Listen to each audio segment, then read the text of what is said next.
দিল্লিতে এখন বাংলার রাজনীতি নিয়ে যেটা চলছে সেটাকে চূড়ান্ত সন্ধিক্ষণ বলা যেতে পারে। আর সেই চূড়ান্ত সন্ধিক্ষণে দিল্লি উড়ে গেলেন শুভেন্দু অধিকারী। এখন প্রশ্নটা হচ্ছে, শুভেন্দু অধিকারী নিজে থেকে গেলেন নাকি তাকে ডেকে পাঠানো হলো?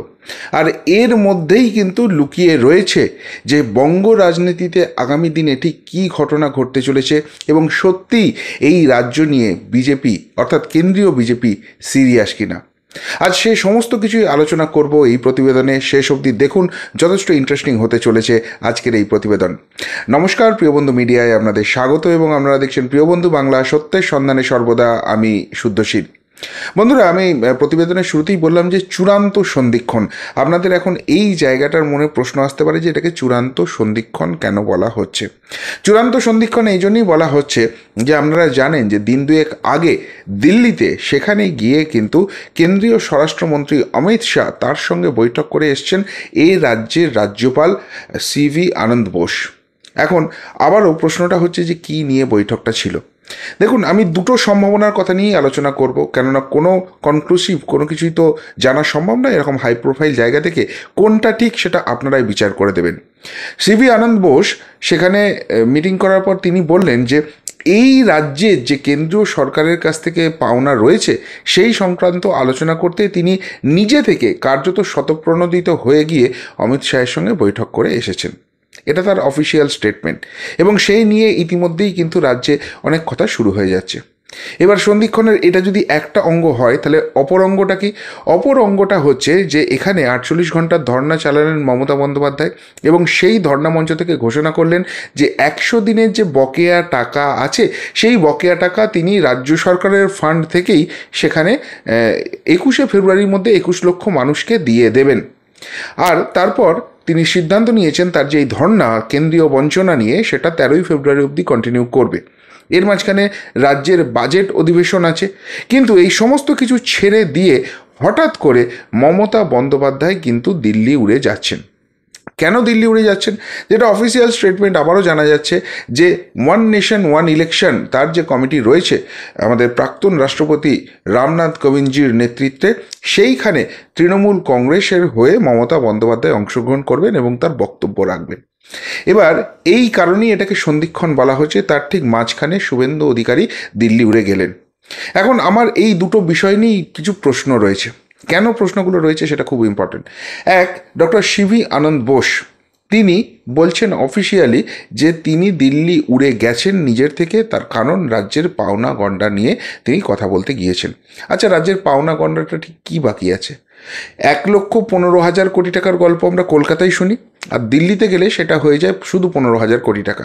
তার মধ্যে যেটা বাকি রয়েছে সেটা হচ্ছে 100 দিনের কাজের টাকা, আবাস যোজনার টাকা। এর সঙ্গে যেটা যুক্ত হয়েছে সেটা হচ্ছে এই বুলবুল, আমফান, ফণী এরকম যে বিভিন্ন ঘূর্ণিঝড় হয়েছিল, সেই ঘূর্ণিঝড়ের সময় রাজ্য বেশ কিছু দাবি দাওয়া কেন্দ্রের কাছে পাঠিয়েছিল। অথচ কেন্দ্র একটা বারও বলেনি তোমাদের এই দাবি সলিড ভ্যালিড এবং এই দাবি অনুযায়ী আমরা কিন্তু তোমাদের টাকা দিয়ে দেব। সেইগুলোকেই ধরে বাংলার মানুষকে বারবার বোঝানো হয় 1,15,000 থেকে 1,20,000 কোটি টাকা বাকি আছে। অথচ দিল্লিতে যখন যান তখন বলেন যে 15-20 হাজার টাকা বাকি আছে, 15-20 হাজার কোটি টাকা বাকি আছে। এবার প্রশ্ন নম্বর 1, এই সংক্রান্ত একটি বৈঠক স্বয়ং মমতা বন্দ্যোপাধ্যায় 1 মাস আগে নরেন্দ্র মোদীর সঙ্গে গিয়ে করে এসছেন তার ডেলিগেশন টিম নিয়ে গিয়ে। তারপরে তিনি বুঝে গেছেন যে এই সেদিনকে তিনি খুব কনফিডেন্টলি বলেছিলেন যে এই বৈঠকে জল গড়াচ্ছে, সচিব পর্যায়ের বৈঠক হবে, সব সলিউশন হবে, প্রধানমন্ত্রী খুব পজিটিভ মুডে মিটিং করেছেন ইত্যাদি ইত্যাদি। কিন্তু তারপর 1 মাস যেতে না যেতেই তিনি ধর্নায় বসেছেন।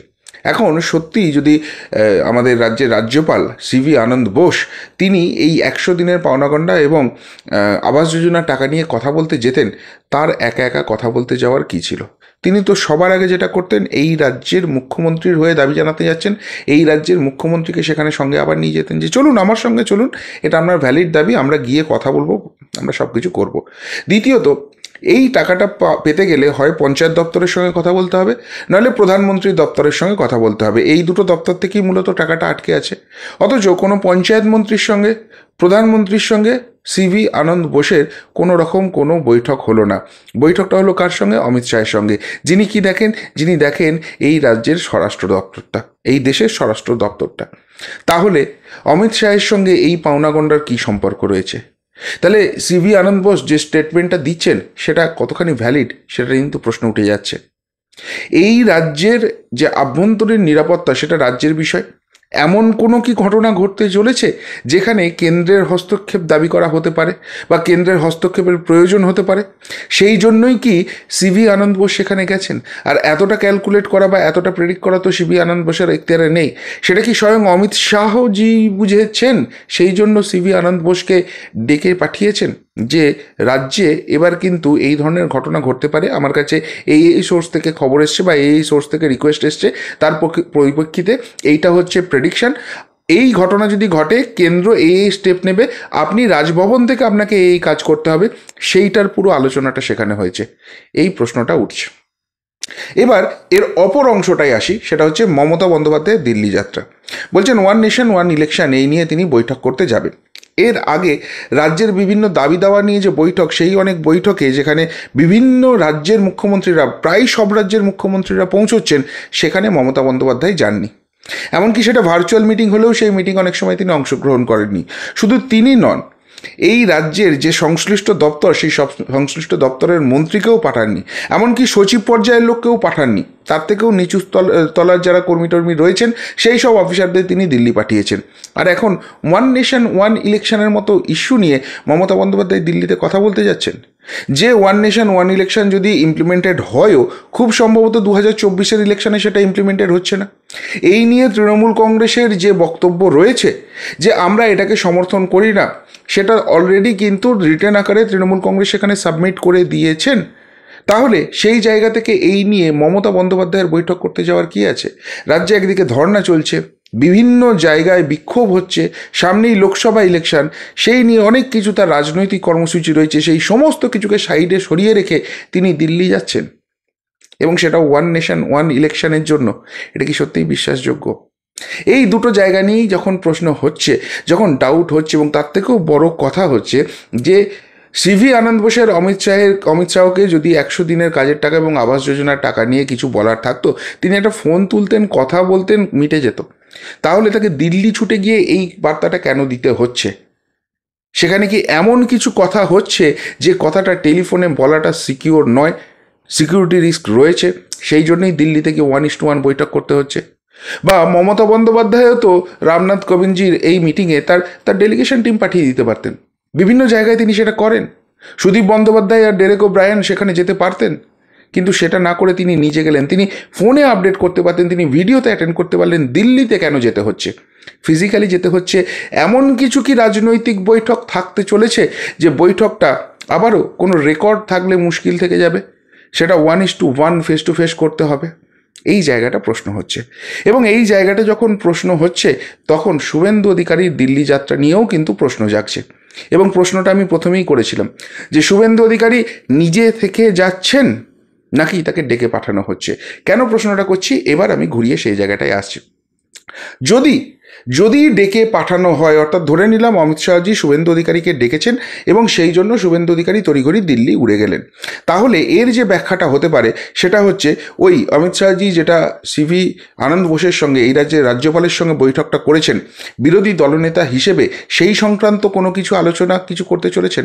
অর্থাৎ রাজ্যপালের সঙ্গে যে আলোচনাটা হয়েছে সেটা রাজ্যের যে আইন শৃঙ্খলাজনিত পরিস্থিতি হতে পারে সেইটার জন্য কেন্দ্র কিছু ভূমিকা নেবে, এবং সেই ভূমিকাতে রাজভবনের কী ভূমিকা হবে সেইটা নিয়ে আলোচনা হয়েছে। এবং সেই ক্ষেত্রে পলিটিক্যালি কি মুভমেন্ট হতে পারে, পলিটিক্যালি কি অবস্থান হতে পারে দলের, সেই জায়গাটার জন্যই শুভেন্দু অধিকারীকে ডেকে পাঠানো হয়েছে এবং শুভেন্দু অধিকারী সেই বৈঠকটা করতে গেছেন। অন্যদিকে এই যে মুখ্যমন্ত্রী সেখানে যাচ্ছেন, মমতা বন্দ্যোপাধ্যায় তৃণমূল নেত্রী দিল্লিতে যাচ্ছেন এবং বলছেন ওয়ান নেশন ওয়ান ইলেকশন তিনি করবেন, তার ফাঁকে কি কোনো রকম এমন কিছু চেষ্টা হতে পারে যেটা এই রাজ্যের অগ্রগতি সেটা রোধ হতে পারে, সেই সংক্রান্ত ব্যাপারেও কোনো আলোচনা থাকছে? সেই কারণ কি ডেকে পাঠানো হয়েছে? এটা যদি হয়, যদি ডেকে পাঠানো হয়, এটা অবভিয়াসলি একটা পজিটিভ মুভ, পজিটিভ দিক যাচ্ছে। আর যদি ডেকে পাঠানো না হয়, যদি যাওয়া হয়, তাহলে কি শুভেন্দু অধিকারী অভিযোগ জানাতে যাচ্ছেন? যে এই রাজ্যের রাজ্যপালের যে ভূমিকা, এমনিতেই এই 100 দিনের কাজ বা আবাস যোজনার টাকা নিয়ে বিজেপির অবস্থান স্পষ্ট, কেন্দ্রীয় বিজেপির অবস্থান স্পষ্ট, কেন্দ্রীয় মন্ত্রী বা কেন্দ্রীয় নেতৃত্বের যে যে জায়গাটা রয়েছে সেটা স্পষ্ট। তার বাইরেও সিভি আনন্দ বোস যদি এই ধরনের করে গিয়ে বলেন যে রাজ্যের টাকাটা পাঠিয়ে দাও, তাহলে এই রাজ্যপালকে নিয়ে কি কোনো রকম কোনো ব্যাপার থাকছে, সেইটা নিয়ে আতঙ্কিত। এবং তার পাশাপাশি এই রাজ্যের পাশের রাজ্য আমরা দেখলাম ঝাড়খণ্ডে কত বড় স্টেপ হয়ে গেল, স্বয়ং মুখ্যমন্ত্রী তিনি গ্রেপ্তার হয়ে গেলেন। অথচ এই রাজ্যে ইডি বা সিবিআইয়ের যে মুভমেন্ট হচ্ছে, যদিও সেটা কোর্ট মনিটর হচ্ছে, কোর্ট সেটাকে ফলো করছে, কিন্তু তার আউটকাম যেটা হচ্ছে সেটা নিয়ে কিন্তু রাজ্যবাসী অখুশি। এবং শুধুমাত্র রাজ্যবাসী অখুশি তাই নয়, এই যে কোনো রকম কোনো কিছু অ্যাক্টিভিটি হচ্ছে না, তার ফলে যারা দুর্নীতিবাজ, যারা একটা পার্টিকুলার রাজনৈতিক দলের ভোট ম্যানেজার হিসেবে কাজ করছেন, তারা যেন আবার সাপের 5 পা দেখতে শুরু করেছেন। এবং যে পরিমাণ অত্যাচার শুরু হচ্ছে, সেখানে পুলিশ প্রশাসন সমস্ত কিছুকে ব্যবহার করা হচ্ছে, তাতে করে এই রাজ্যে একদিকে মানুষ বীতশ্রদ্ধ, অন্যদিকে দলীয় কর্মী সমর্থকরা হতাশ এবং তারা ভীত যে ফলস কেসে জেলে থেকে তারা আলটিমেটলি রাজনৈতিক লড়াইটাই করতে পারছেন না। এই বাস্তব চিত্রটা অমিত শাহের সামনে তুলে ধরতেই কি নিজে থেকে উড়ে গেছেন?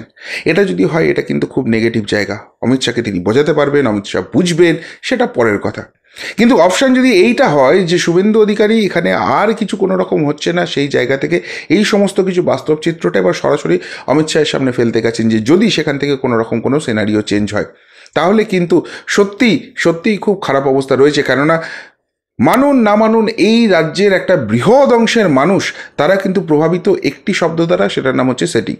সেটা খুব সুচারুভাবে যাদের রাজনৈতিক জায়গাটা দরকার ছিল তারা বাজারে ছড়িয়েছেন, এবং তারা সেই রাজনৈতিক ফায়দাটা লোটার জন্যই এটাকে এখনও খুব সযত্নে লালিত পালিত করছেন। সেই নিয়ে নতুন করে বলার কিছু নেই। কিন্তু যেটা বক্তব্য হচ্ছে যে অ্যাকশানটা মানুষ দেখতে চাইছে, সেই অ্যাকশানটা যখন হচ্ছে না, এবং সেটা যখন পশ্চিমবঙ্গের পাশের রাজ্যেও হচ্ছে, অথচ পশ্চিমবঙ্গে এসে কি অদ্ভুত নিয়মে থেমে যাচ্ছে, তারা কোথাও গিয়ে সেই শব্দতে প্রভাবিত হতে শুরু করেছেন। এবং এই শব্দতে প্রভাবিত তারা আরও বেশি করে হবেন যদি সত্যিই দেখা যায় যে আসন্ন যে নির্বাচন আসছে, সেই নির্বাচনের আগে এই রাজ্যে সত্যিই কোনো বড় স্টেপ হলো না। তারা বুঝতে চাইবে না যে এটা কোনো রকম কারুর কোনো নাক গলানোর ব্যাপার নেই। আদালত এটাকে মনিটর করছে, কোর্ট যেভাবে মনিটর করছে, সেই কোর্ট মনিটরড ইনভেস্টিগেশন হচ্ছে, কোর্ট এটা ঠিক করবে কে কবে অ্যারেস্ট হবে, কার অ্যারেস্ট হওয়ার দরকার আছে। তারা কেউ কিচ্ছু বুঝতে চায় না। তাদের একটাই কথা হচ্ছে যে এটা আলটিমেটলি কোথাও একটা উপরিস্থল থেকে গিয়ে ওই সেটিংটা হয়ে গেছে, তার ফলে এর আউটপুট আসছে না। ফলে নিশ্চিতভাবে একটা বড় অংশের মানুষ যারা মনে মনে ভাবছিলেন যে বর্তমান রাজ্য সরকারের প্রতি তারা বীতশ্রদ্ধ এবং বিজেপির দিকে ভোট দেবেন, তারা কিন্তু অন্যদিকে ভাবতে শুরু করবেন। ফলে শুভেন্দু অধিকারীর এই দিল্লি বৈঠক কিন্তু সত্যিই খুব গুরুত্বপূর্ণ হতে চলেছে। আমরা খোঁজ নেওয়ার চেষ্টা করছি যে অমিত শাহজি তাকে ডেকে পাঠিয়েছেন, এবং সেখানে ওই রাজনৈতিক সন্ধিক্ষণে কিছু ইনপুট তার জন্য থাকবে, যেটা রাজ্য বিজেপির ওই স্পেশাল টাইমে খুব দরকার হয়ে পড়বে সেইটার জন্য, নাকি এরকম কোনো ব্যাপারই নয়, অমিত শাহের কোনো ডাক আসেনি, শুভেন্দু অধিকারী নিজে থেকে সেখানে গেছেন এইখানকার বাস্তব চিত্রটা তার সামনে তুলে ধরতে।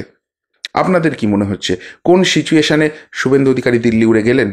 উত্তরটা অবশ্যই কিন্তু কমেন্ট বক্সে কমেন্ট করে জানাবেন।